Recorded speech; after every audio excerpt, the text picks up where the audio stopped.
माँ की ममता। एक छोटे से कस्बे में समीर नाम का एक लड़का रहता था। बचपन में ही पिता की मृत्यु हो जाने के कारण परिवार की आर्थिक स्थिति बड़ी दयनीय थी। समीर की माँ कुछ पढ़ी लिखी जरूर थी, लेकिन उतनी पढ़ाई से नौकरी कहाँ मिलने वाली थी।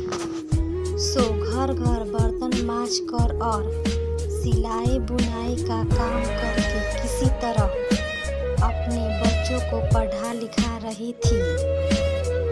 समीर स्वभाव से थोड़ा शर्मीला था और अक्सर चुपचाप बैठा रहता था।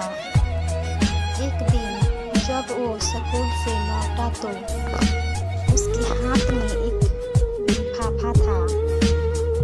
उसने माँ को लिफाफा पकड़ाते हुए कहा, माँ, मास्टर साहब ने तुम्हारे लिए ये चिट्ठी भेजी है, जरा देखो तो इसमें क्या लिखा है। माँ ने मन ही मन चिट्ठी पढ़ी और मुस्कुरा कर बोली, बेटा, इसमें लिखा है कि आपका बेटा काफी होशियार है। इस स्कूल के बाकी बच्चों की तुलना में इसका दिमाग बहुत तेज है और हमारे पास इसे पढ़ाने लायक शिक्षक नहीं है, इसलिए कल से आप इसे किसी और स्कूल में भेजें। गजब की कहानी है दोस्तों, देखना मत भूलना। अगला स्टेप। यह बात सुनकर समीर को बहुत स्कूल न जा सकने का दुख तो हुआ, पर साथ ही उसका मन आत्मविश्वास से भर गया कि वो कुछ खास है और उसकी बुद्धि तीव्र है। माँ ने उसका दाखिला एक अन्य स्कूल में करा दिया। समय बीतने लगा। समीर ने खूब मेहनत से पढ़ाई की। आगे चल कर उसने सिविल सर्विसेज परीक्षा भी पास की और आईएएस ऑफिसर बन गया। समीर की माँ अब बूढ़ी हो चुकी थी और कई दिनों से बीमार भी चल रही थी और एक दिन अचानक उनकी मृत्यु हो गई। समीर के लिए ये बहुत बड़ा आघात था। वह बिलख बिलख कर रो पड़ा। उसे समझ नहीं आ रहा था कि अब अपनी माँ के बिना वो कैसे जिएगा। रोते रोते ही उसने माँ की पुरानी अलमारी खोली और हाथ में उनकी माला, चश्मा और अन्य वस्तुएं लेकर चूमने लगा। उस अलमारी में समीर के पुराने खिलौने और बचपन के कपड़े तक संभाल कर रखे हुए थे।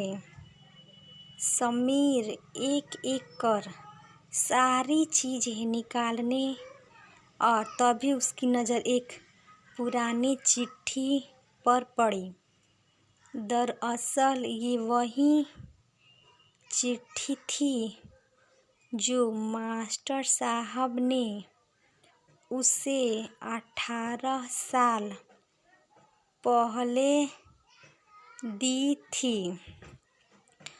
नम आँखों से समीर उससे पढ़ने लगा। आदरणीय अभिभावक, आपको बताते हुए हमें अफसोस हो रहा है कि आपका बेटा समीर पढ़ाई में बेहद कमज़ोर है और खेल कूद में भी भाग नहीं लेता है। जान पड़ता है दाखिला किसी मंदबुद्धि विद्यालय में कराए अथवा खुद घर पर रख कर इसे पढ़ाएं। सादर प्रिंसिपल। समीर जानता था कि भले अब उसकी माँ इस दुनिया में नहीं रही, पर वो जहाँ भी रहे उनकी ममता, उनका आशीर्वाद सदा उस पर बना रहेगा। भगवान सभी जगह नहीं हो सकते, इसलिए उसने माएँ बनाई। माँ से बढ़कर त्याग और तपस्या की माला जपने लगा कि मूर्त भला और कौन हो सकता है।